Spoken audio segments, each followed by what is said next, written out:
I don't want no oil, a spoil in my shoreline. I like fish much better than crud. I like birds and things, a-creeping and crawling. Won't trade no more oil for blood. The sun done give us all we need to make this country run. But that black demon oil's got us fussing and fighting, and I do believe it's time we was done. I don't want them nukes run by them kooks who think radioactivity is fun. No more three-headed frogs or kids with leukemia. Nuclear power ain't fit for a dog. The sun done give us all we need to make this country run. But that nuclear power's got us fussing and fighting, and I do believe it's time we was done. No nukes! Good morning, Toledo. Good afternoon, Columbus. Good evening, Bowling Green, and hello to everyone on the internet, wherever and whenever you are. My name is Joe DeMare, and I'm here with my wonderful co-host, Rebecca Wood, I think. Yes, it's you. I'm pretty sure it's you. Good. I've known you for a while. All right. Yes, so I think it's you. And together, Rebecca and I are creating a wonderful hour of radio called For a Green Future. For a Green Future is a show where we talk about ecology and the environment. And we talk about them in the ways that they affect you, your wealth, your health, your happiness, the wealth and health and happiness of your friends and your families, and the flowers that are blooming now, and the bees that are pollinating the flowers, and the spiders that are trying to catch and eat the bees, and the birds that eat the spiders, and pretty much everybody and everything, because, like it or not, all of us are wrapped up together here on this wonderful planet called Earth. And we have, as usual, we have an excellent show lined up for you today. We're going to chat just for another 10 minutes or so, and then we have an interview with our good friend Stephany Seay, because as regular listeners know, she monitors the situation with the bison in Yellowstone National Park, and the hunting season is finally over, and so we're literally doing a post-mortem of what happened this year to the Yellowstone bison. Then we'll hear from our wonderful advertisers and patrons. And then, Rebecca, it will be your turn. And what are you going to be talking about today? Pollinators of Northwest Ohio, or Rebecca learns about the birds and the bees. Okay, cool. Then it's ecological news. And I decided to front load the ecological news with good news this week. So, you can stick around and get some good news before heading off to hear the bad news, which is, there is plenty of that too, unfortunately. But hopefully at some time during this hour, we'll also hear from you at 877-909-1007. That's 877-909-1007 on any ecological or environmental topic. So, as I mentioned last week, one of the interesting developments this past week was HBO has created a documentary all about House Bill 6. And the people who've been listening to our program from the beginning know that we are a documentary about House Bill 6. It's a very slow one. That's true. We were in the thick of that whole controversy. In fact, I was the first person at the very first legislative hearing on it to speak. There was somebody who went before me, but they were representing AEP. So they were a corporation. They weren't a person. I was the first person to speak out against House Bill 6 in the public hearings, and we were just in that fight up to our necks the whole time.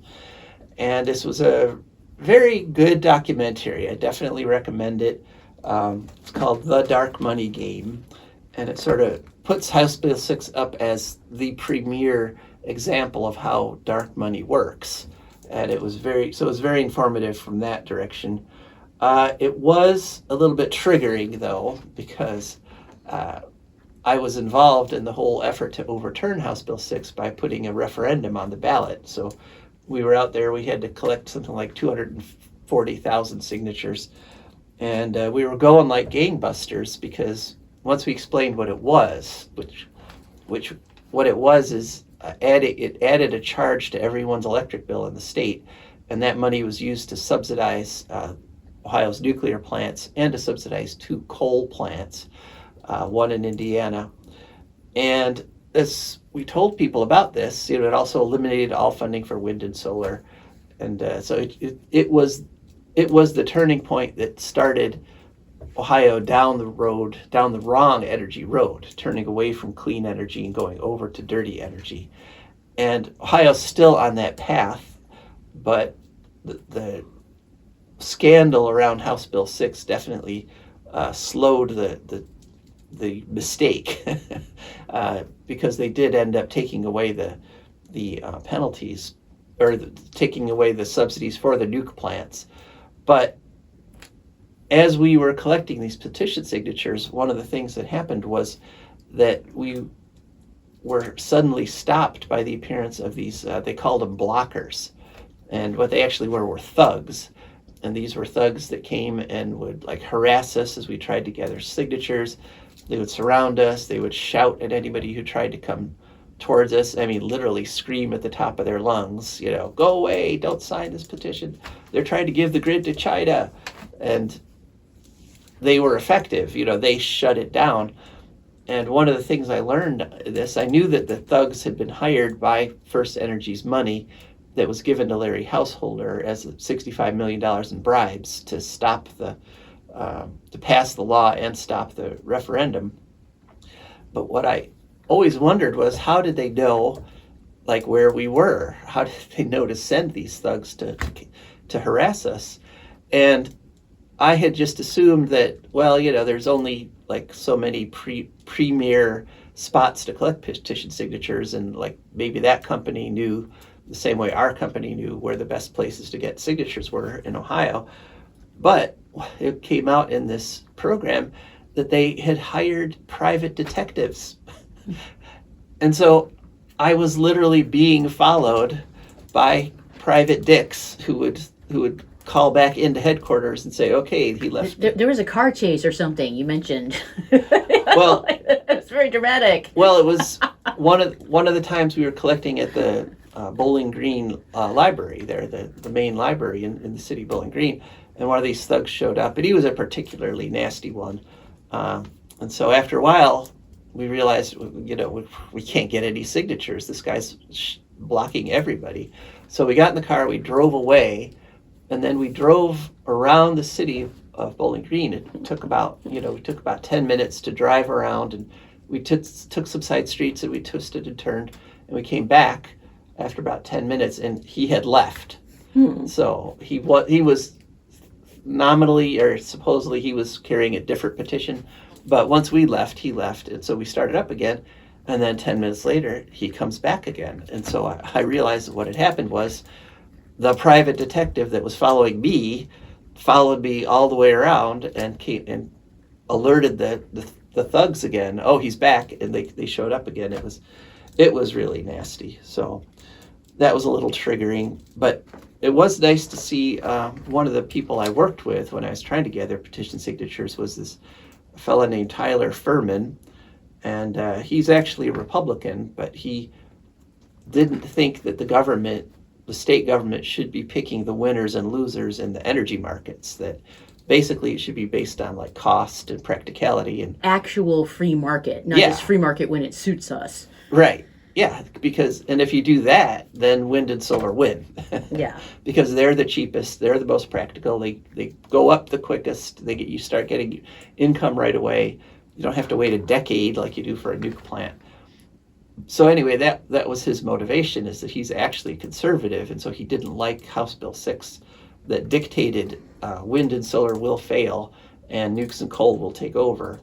Actual conservative as opposed to fascist. Yeah. And so he got approached by a high-ranking government official or actually it was a high-ranking Republican Party official who offered him bribe money Oh my God. to basically be their mole in the campaign. And so what he did instead was he went to the FBI and said, "Hey, they're trying to bribe me." And so the FBI said, "Well, okay, take the bribe, but here, you'll be on camera and here's your mic." And, so it was just like in the spy movies. Wow. And they showed a lot of that footage in this documentary, a lot of the actual footage. They showed the infamous sliding of the check. Oh my God. There was one point where the fellow who was bribing Tyler Freeman had a $15,000 check, and he literally just put it on the table and slid it across. It was, Such times we're living in. very eye-opening.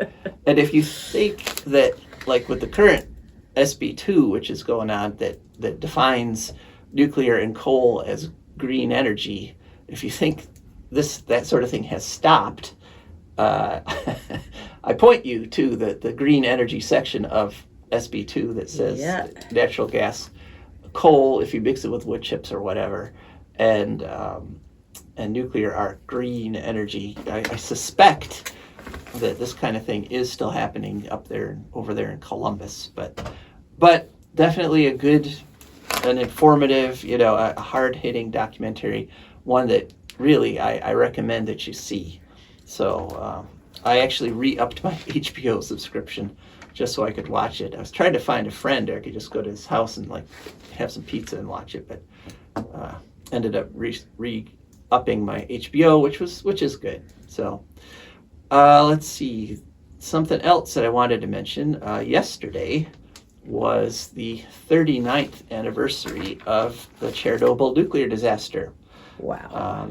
Still one of the worst. It's now arguable if Fukushima or Chernobyl was worse, but it was 39 years ago, and I remember it because I was living in Dayton at the time, and we actually organized a big anti-nuclear protest in downtown Dayton, making the point that, if you think it can't happen here, they're lying, basically, right. when they say it can't happen here, because any nuke plant has the possibility of melting down and exploding the way Chernobyl did.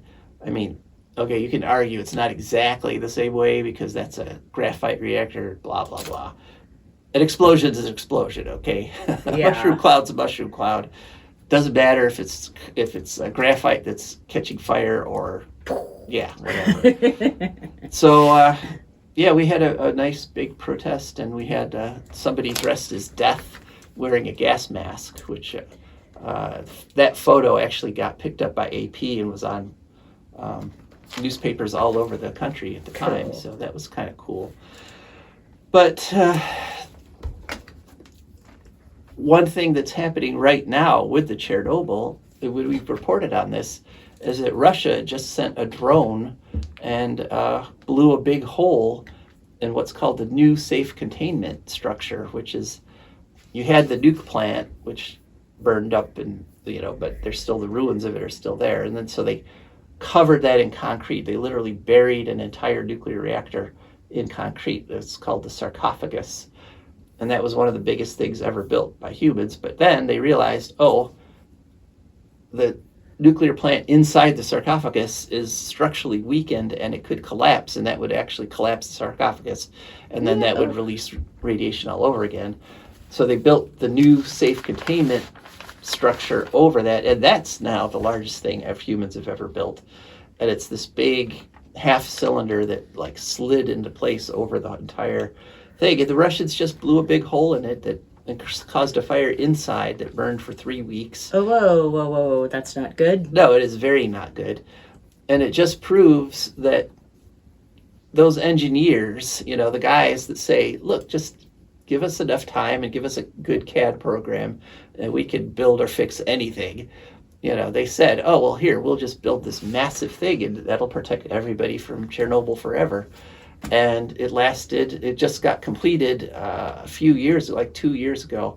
And right now it has a whole bunch of holes blown in it because there was the big hole made by the drone, and then the firefighters drilled about 200 more holes in it because they had to keep fighting the fire. So they had to like drill a holes in and put the hoses in and spray water and stuff on the inside. So it's just a reminder that there's some things we can't let the engineers get a hold of. No matter how reassuring they are, no matter how arrogant and just confident that they can just engineer their way out of everything. There's a whole bunch of things actually that it's better to never attempt than to let the engineers keep trying to do it right, because they keep getting it wrong over and over again. So that's all I wanted to talk about at the beginning of the show. But another thing that we're getting wrong, unfortunately, is the way we're managing the bison at Yellowstone. It's the last pure, as in not interbred with cow, herd in the U.S. that actually has natural migration patterns. The bison in Yellowstone have historically gotten to decide where they get to go on their own, like where the good grazing is, where the good calving is. They have migratory patterns within the park within the year, depending on snow and food and things like that. And so the state of Montana, and particularly the cattle ranchers in Montana, can't stand the idea of a bunch of bison just literally getting to decide for themselves where they're going to go and what they're going to eat. And so they've been harassing them mercilessly, and they just finished the season, the hunting season, and so we asked Stephany Seay to tell us what happened this year. So let's go to that interview now. Hello, and welcome back to For a Green Future. Could you please share with us your name and organization? My name is Stephany Seay, and I'm the co-founder of Roam Free Nation. Okay, Stephany, and we had you on back at the start of, I guess, what you would call the season, when they start hunting and harassing the bison in Yellowstone Park. Is it just about over? How's it going? Where are we in this year? Well, the hunting has finally ended, but it wasn't until the middle of April. Calving season was already underway. There's still a few buffalo in the trap. They've captured 866, according to an article that came out yesterday. And so far, and this number will probably go up, 768 have been shipped to slaughter. And they are being taken to slaughter by the Confederated Salish and Kootenai tribes, who sell the meat to tribal members. And there's been 97 who've been held for quarantine, which is domestication. And, people always talk about how quarantine is such an alternative to slaughter, but yet still we have 768 going to slaughter with 97 in quarantine. So once again, that's about a quarter, right, of the population? About. Roughly. And so can you keep taking a quarter of a population and keep that population healthy? No. And it's like, and you'll hear it even from the former lead biologist at Yellowstone, Rick Wallin. He's even said the things we've been saying all along about the way this hunt is going and the way they capture so indiscriminately. They are changing behavior. They are changing migratory memory. They're changing these buffalo. They're harming them genetically. And none of them will admit that they're causing these problems. Was this a particularly hard year, or was it a pretty mild year? It was winter-wise, it was pretty mild, and we didn't really start getting much of a migration until March, into the Gardner Basin at least. And yeah, but the Park Service went all out and captured and captured and captured and captured. And to the hunt, there was 4 taken by state hunters and about 13 taken by tribal hunters.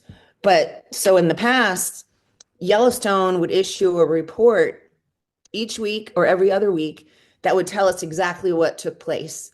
How many buffalo had been captured, how many had been shipped to slaughter, how many had died in the trap, how many were hunted by which tribe, how many were hunted by state hunters, sex and age, everything. Now they're only telling us how many have been shipped to slaughter, how many have been put into quarantine, and how many died in the trap.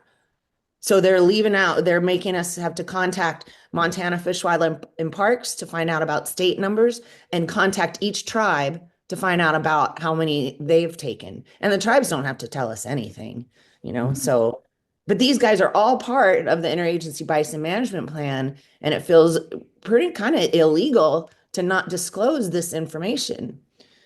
So that's Hmm. been a struggle. Hmm. Yeah. And you folks fielded some teams on the ground this year to observe what was going on.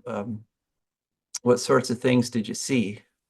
Well, there was more buffalo being captured and put in the trap, so that was a lot of what we saw. But there was also, you know, these groups of buffalo, like we've said before, hunters will literally line up at the park boundary waiting for buffalo to walk across the line into Montana, and they're allowed to haze them. So they'll get off on foot, get out of their trucks, and walk around on foot trying to push buffalo into the hunt zone, the kill zone. And a lot of times this backfires. The buffalo catch what's going on real quick and they turn around and hightail it back into the park.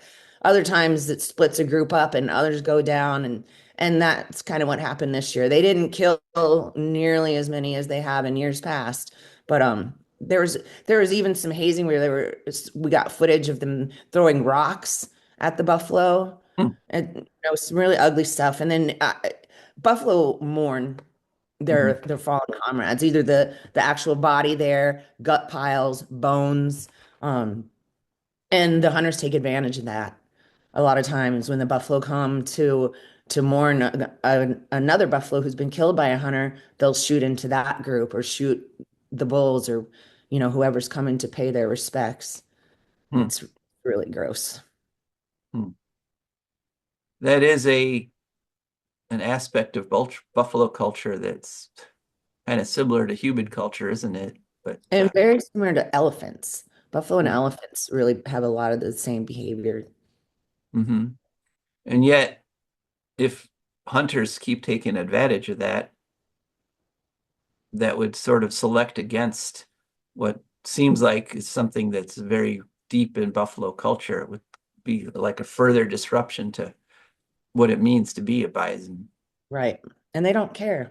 The hunters don't care.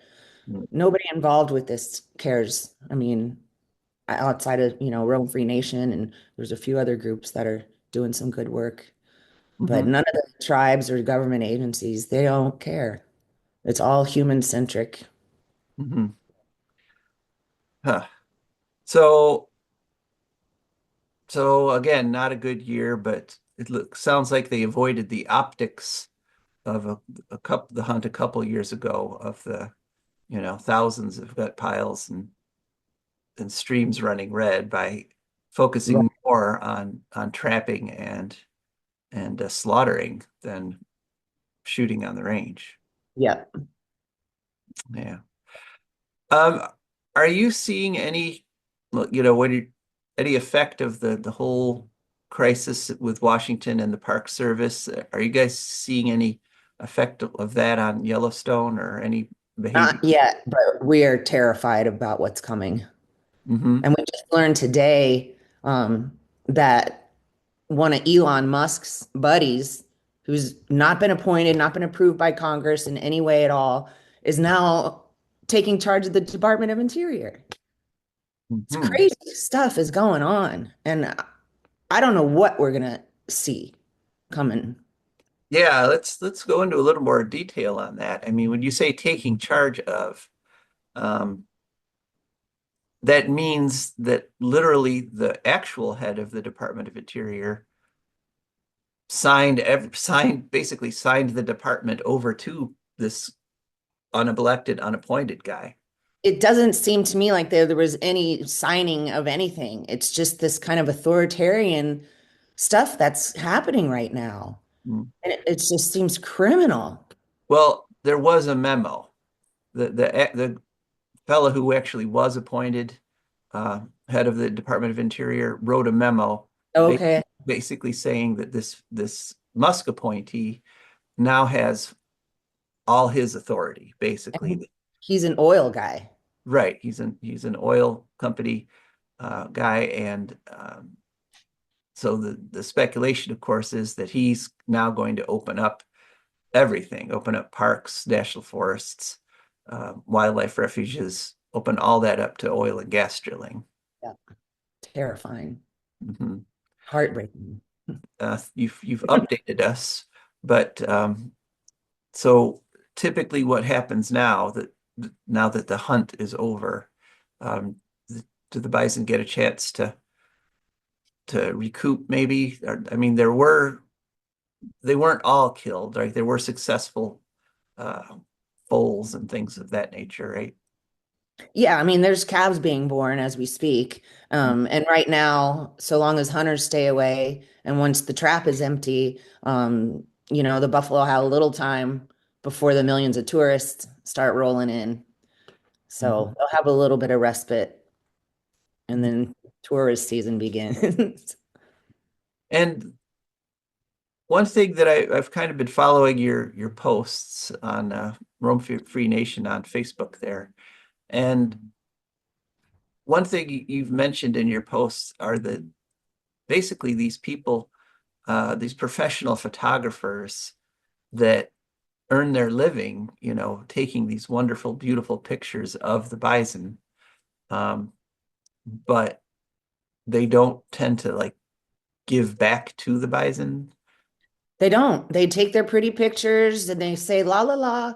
And we inform them about what's taking place, but they never advocate for the buffalo. They just take their photos, sell their photos, and they don't do anything to help them. Mm-hmm. It's really frustrating. Yeah. And I think that I know in native culture, in indigenous North American culture, that idea that you give back is really essential, that you always show your gratitude by making gifts to whoever or whatever resource you take. We haven't really learned that in No, culture. reciprocity is critical, but it's, you don't really see much of that at all. So you mentioned the millions of visitors. I know that there is some outreach to them by some groups, but do you folks do any outreach to the tourists that are coming? When we have the opportunity, we will. We don't have a lot of opportunity to do that. Mm-hmm. Yeah, and I think it's safe to say that most of the tourists actually don't know what's going on with the herd. Yep. When you talk to them, I mean, and this has been for decades now, that people are always surprised. It's rare that you meet someone like, oh, I know, it's so horrible. I've been hearing about this forever. I've been taking action. You don't really hear that very often. Mm-hmm. Well, I know the listeners to our show certainly know about it, Yeah, but they don't. But I don't know how many of those people that know about it and care about it share the information. Would you say that's an important thing to do? That if you know about it and care about it, to talk to others about it? definitely spread the word. Mm-hmm. That's a huge part of trying to create change. Okay. No. So once again, how can people follow what you folks are doing there? You can sign up for our email list, which you can do on our webpage, roamfreenation.org. You can follow us on Facebook, and you can follow us on Twitter and on TikTok. Mm-hmm. Okay. Well, thanks again, Stephany. Thank you. And thank you folks for listening. Yep. And so it's inspiring to hear from Stephany, but it's also kind of sad because it's seldom that we've got good news to report on that front. But we got to can't look away. Got to keep pushing the envelope because the bison need our help. All right. So, and we certainly need the help of our advertisers and patrons. For Green Future is brought to you by the Wood County Park District. Imagine a place where nature meets adventure, where you can climb, paddle, fish, and explore. That place, it's right here in Wood County.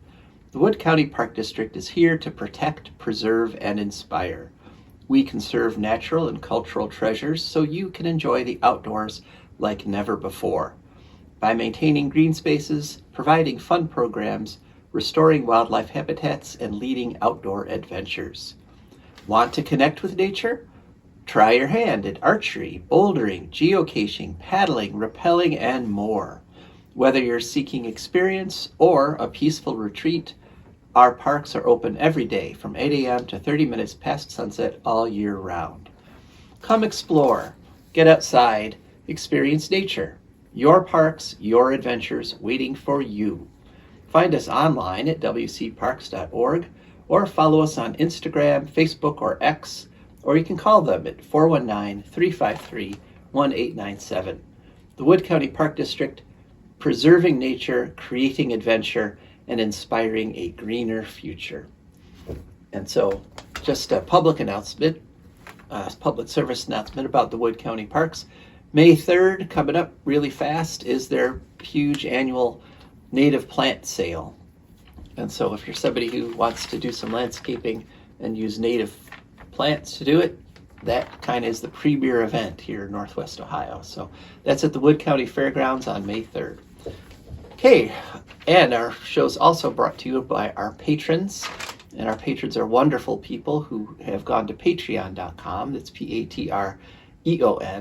And there they looked for a Green Future. Once they saw our Patreon page, they picked a level of membership that they could afford, and now they help us out every month. And I have to say, I actually just did my monthly transfer from the Patreon over to our accounts this morning, and I was just struck again by just how badly we need that Patreon money. So if you're somebody who thinks it's important to keep hearing about this kind of information, please consider becoming a Patreon. Go to patreon.com and search for a Green Future.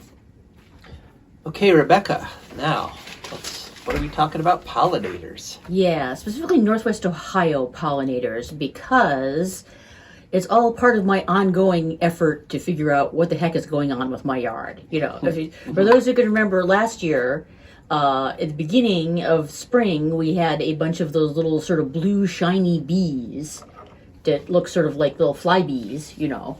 And we thought they were probably mason bees. They do seem to come out of the ground a lot. So, but then after the first month and a half, they all went away, and instead we had wasps. And then the Postal Service got mad at us and wouldn't deliver to our house anymore because you had to walk through a gauntlet of wasps up the front steps, and they didn't like that. Even though I did it hundreds of times, and they really didn't, you know.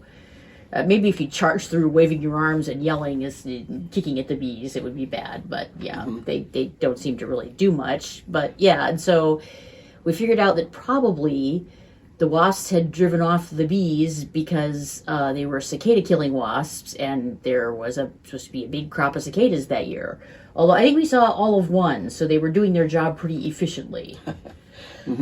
So that is a big wasp. The cicada-killing wasp is. Okay, these ones are pretty small though, so maybe that's not what they were. Anyway, okay. We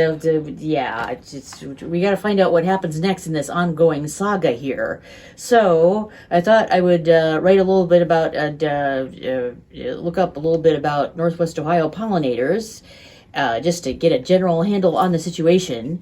Unfortunately, due to the glories of analog technology, I'm realizing I used a pen which bled through, and I can see both sides of the writing on both sides of the paper at once, which is tired. So, you know, this kind of thing happens when you drank too much hose water, and it ruined your brain when you were younger. So, but yeah, I'm going to do my best here. So what we've got going on in terms of pollinators of Northwest Ohio would apparently be 75 butterfly species, both specialist bee species and Bombus pennsylvanicus, which is the American bumblebee. So yeah, bumblebees not necessarily invasive, might be or might not be. Other insects, including flies, beetles, and wasps, are helping out. And I think even some birds and mammals. I don't know whether they specifically do that in Northwest Ohio, though. And there are some native plants that attract them. You've got swamp milkweeds, showy milkweeds, and butterfly milkweeds are all good things to plant. We've got smooth asters and New England asters, and both landsleaf and plains coreopsis. Also purple prairie clover, purple coneflower, and wild bergamot. I wonder if you could make tea out of wild bergamot. Oh, it smells good. I am a big fan of the Earl. Don't try this. For all I know, it could be poisonous. No, I think it's okay to make stuff, but Okay. it's very strong. I gotta tell you. Very tempted to try it at some point then, because the Earl Grey is my man. Mm-hmm. Very, very big fan of the Earl Grey. Yes. Well, I have some wild bergamot in my yard that Right. I got at the wild plant sale Yeah. a couple years ago. So I'll give you a little bit. See how That's you like kind of what makes Earl Grey is bergamot. it. I did not know that. Yeah. I looked it up because I was curious. But yeah, so I looked up an article in the metroparkstoledo.com website from Karen Menard, who says that some pollinators they've seen in the metro parks, now these may or may not be native, are bees, mining bees, mason bees, digger bees, cellophane bees, cuckoo bees, sweat bees, carpenter bees, leaf cutter bees, wool carder bees, long horned bees, and also squash bees. That's a lot of bees. I want to see these bees now. Mm-hmm. But I don't know, they all kind of look alike to me, but that's maybe because I don't really look. So, yeah. So, then after that, I was like, wow, that's a lot of terms. We should define them. So, here we go. Vocabulary. Pollinators are organisms which help flowering plants reproduce by carrying pollen from the male part of the flower to the female part, which I think can sometimes be in the same flower, and other times not so much, from what I have heard, depending on the species of plant. So, what is a flowering plant, you ask? Well, first they told me it was an angiosperm, and then when you look at angiosperm, the definition of that is a flowering plant, so that was not helpful. But, okay, flowering plants are plants which produce flowers and bear their seeds in fruits. So, but this does not mean that you always can see the flowers. Like, now you're thinking, oh, pretty flowers, that's nice. It's just, the flowers are just a few of the plants, that's not that important. But actually, flowering plants, which do technically produce flowers, would include grains, beans, fruits, and vegetables, and most nuts. A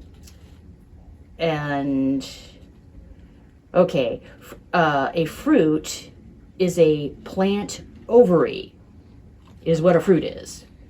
So that's important to the definition of a flowering plant.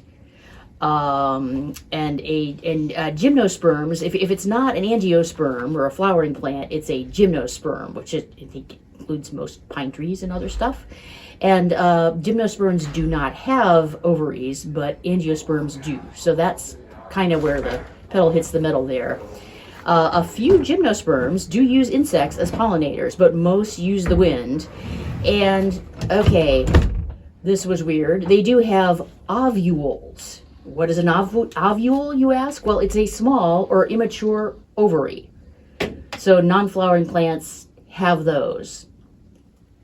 Okay. That's how they do stuff. Oh, and for my zinger fact, I always loved magnolias, especially with northern and southern magnolias. One of my earliest memories, our house in Ann Arbor had a big magnolia tree in the backyard.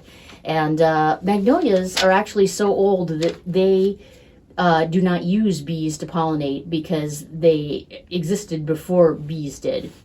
Before bees had evolved. They use beetles. Beetles. Huh. I never knew that. That was wild. So probably there were dinosaurs munching on magnolias. Something like that, yeah. Way back when. Okay. Or at the very least, mammoths or something. Cool. All right. Well, thanks, Rebecca. All right. You're welcome.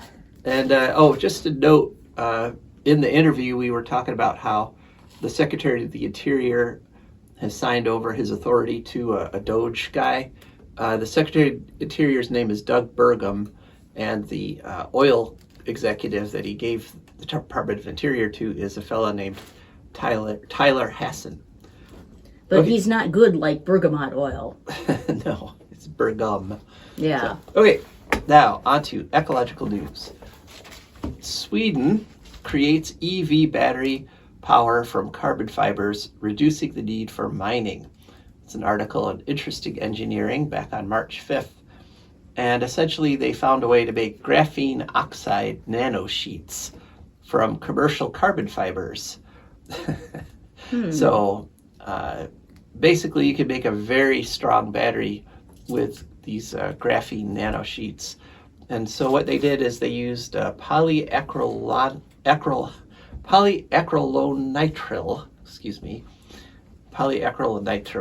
and then they used nitric acid and electricity.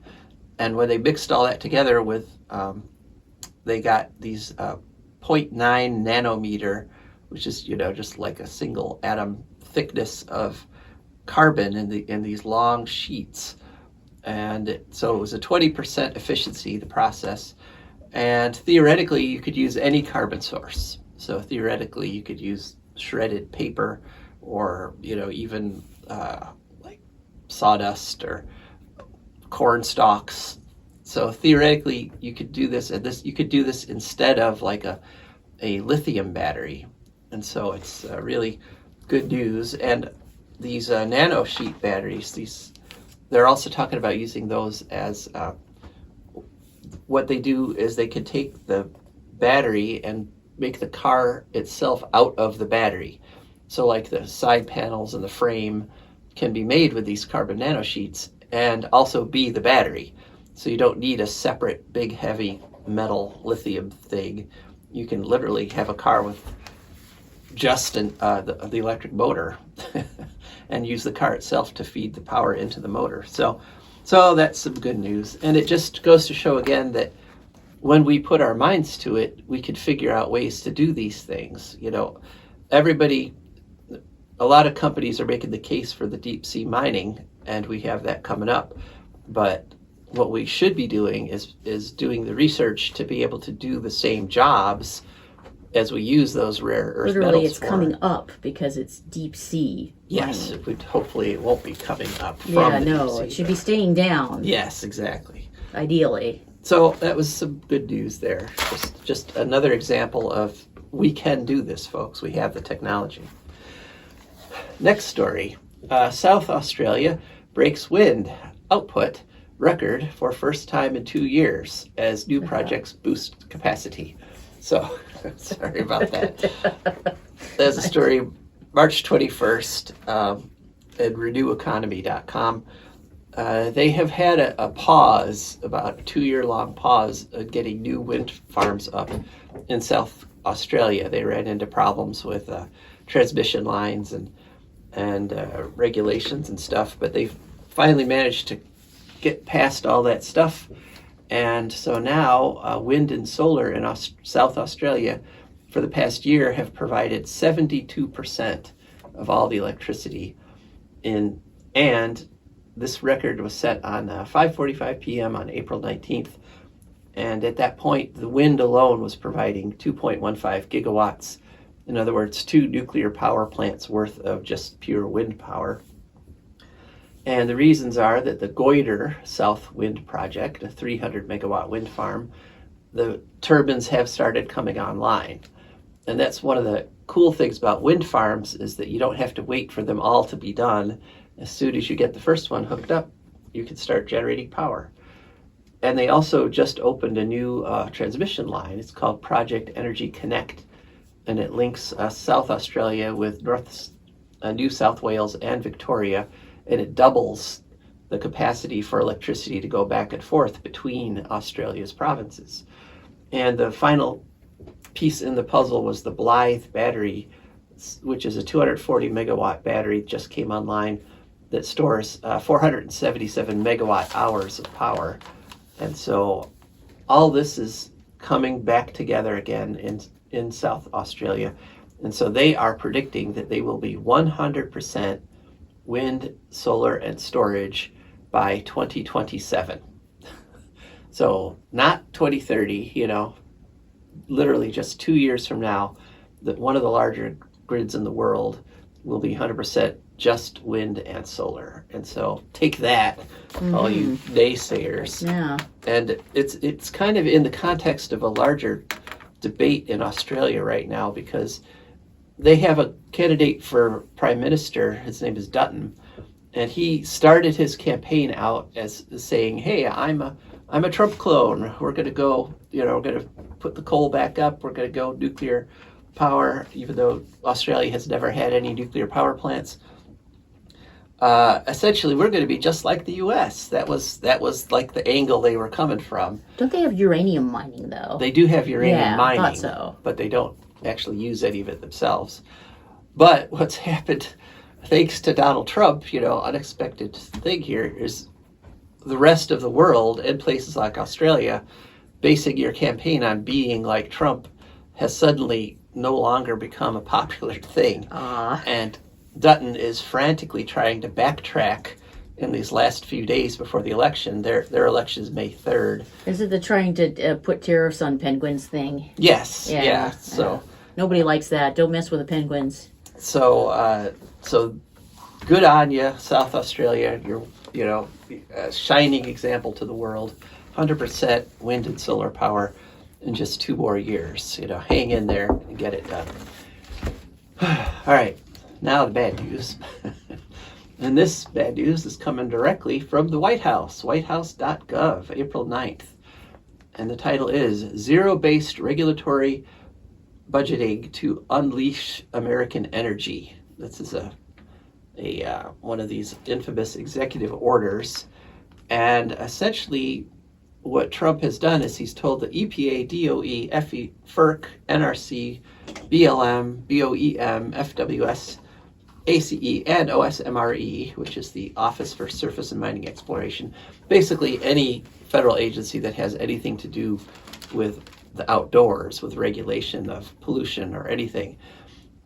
He has informed them that they all have to create sunset dates for every environmental regulation. In other words, he's told them, and he said no more than 5 years, you have to essentially re-up any law.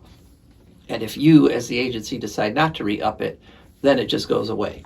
Okay. And he's done this with literally every single environmental law on the books. The Migratory Bird Treaty, the Fish Conservation Act, the Marine Mammal Protection Act, Endangered Species Act, Fishery Conservation and Management Act, Coastal Barrier Resources Act, BALD, and, just the symbolic evil cherry on top, the Bald Eagle Protection Act.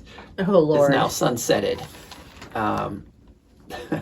And so this is essentially Trump saying we are no longer going to protect the environment. And hopefully this will get challenged in court, because essentially what it is the executive branch, because all these things are laws, right? Passed by legislatures, signed by presidents. This is a law that we have to protect bald eagles, for example. And nowhere in the law does that say for 5 years, then we're going to stop. And on a cuteness note, I just saw an article this morning about how there was a male injured eagle that can never be released and lives in a zoo, and is a bald eagle, and he kept trying to hatch this rock because he wanted to be a dad real bad. I heard about this So guy. then they started giving him like chicks that had fallen down from trees and stuff, and he just fed them and took care of them and kept them warm until it was time for them to go bye-bye. Yeah, he raised actual chicks. He practiced on rocks so that he actually got real eggs. He probably actually thinks that one of the rocks hatched. Could be. Because it was one time he left to do something, it was gone, and there was a chick. But to me, he's very confused. It's probably a good thing he's not going to be released at this point. Yeah, although he'd make some nice, female eagle a great mate there. He would. So back to this. When I see all these outrageous distractions that are in the headlines, this kind of thing, this kind of act is just going by completely unreported and unchallenged. I mean, did any of you know? Please give us a call, 877-909-1007. Did you know that on April 9th, Trump basically said all environmental regulations are going to sunset in 5 years? Did you know that? Yes or no? Let us know.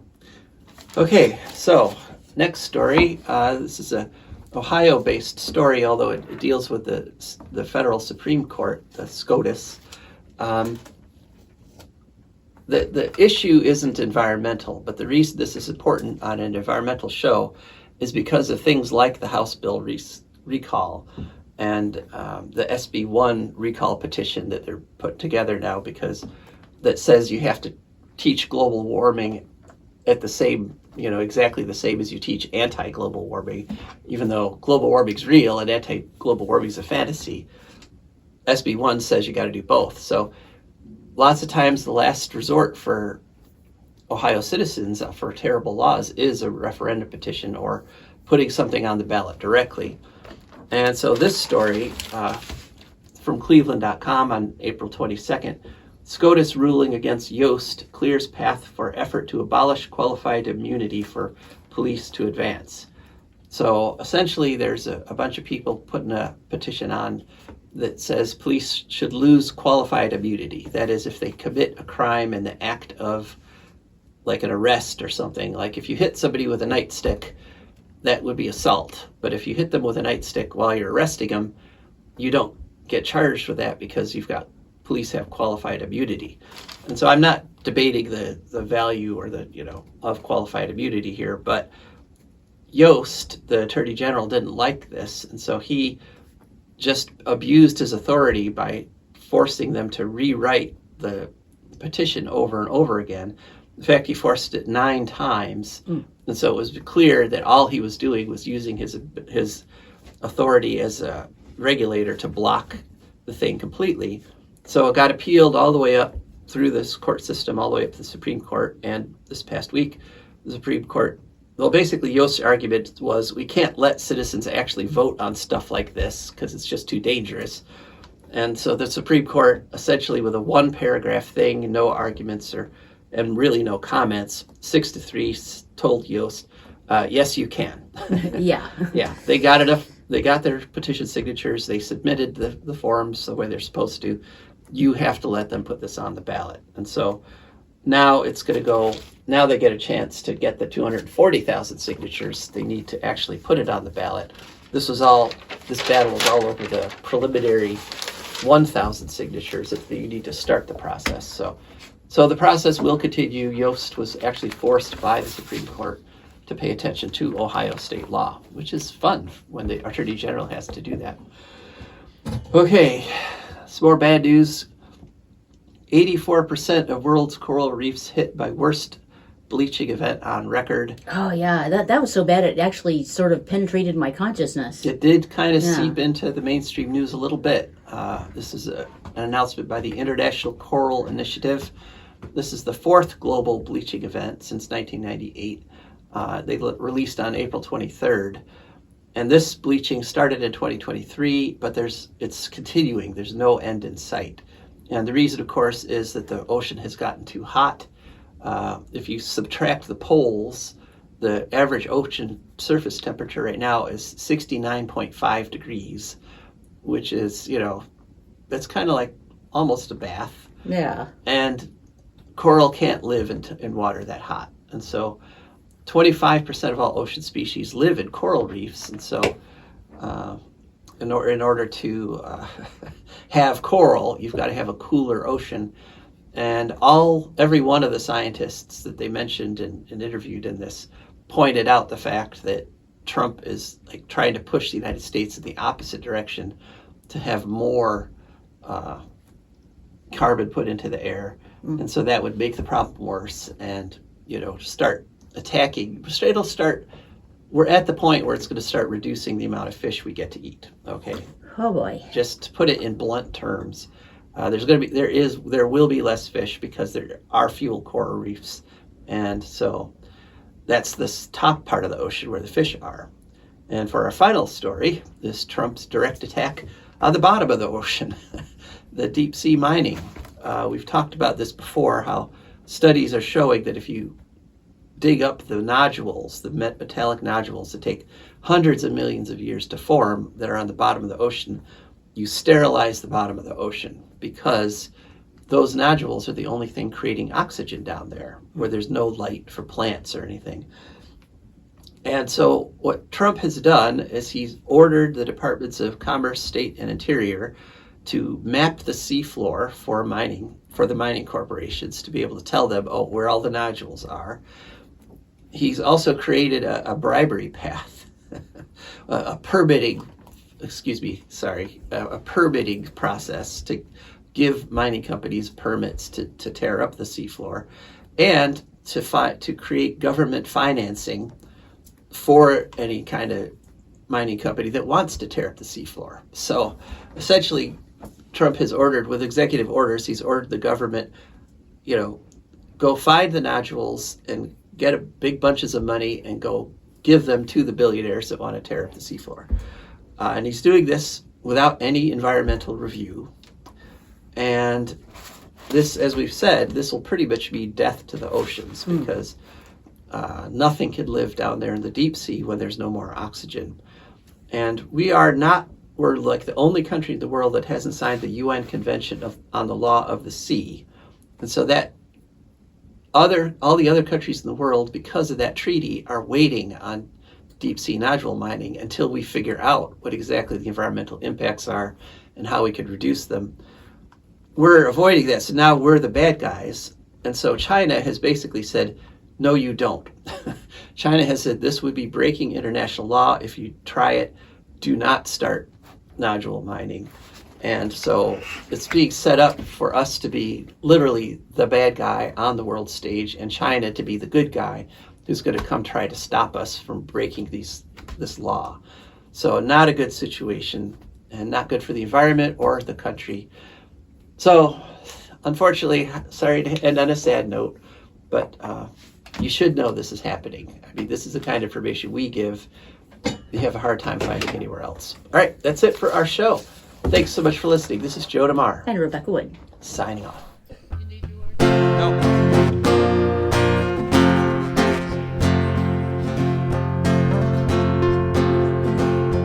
I don't want no oil, a spoil in my shoreline. I like fish much better than crud. I like birds and things a-creeping and crawling. Won't trade no more oil for blood. The sun done give us all we need to make this country run. But that black demon oil's got us fussing and fighting, and I do believe it's time we was done. I don't want them nukes run by them kooks who think radioactivity is fun. No more three-headed frogs or kids with leukemia. Nuclear power ain't fit for a dog. The sun done give us all we need to make this country run. But that nuclear power's got us fussing and fighting, and I do believe it's time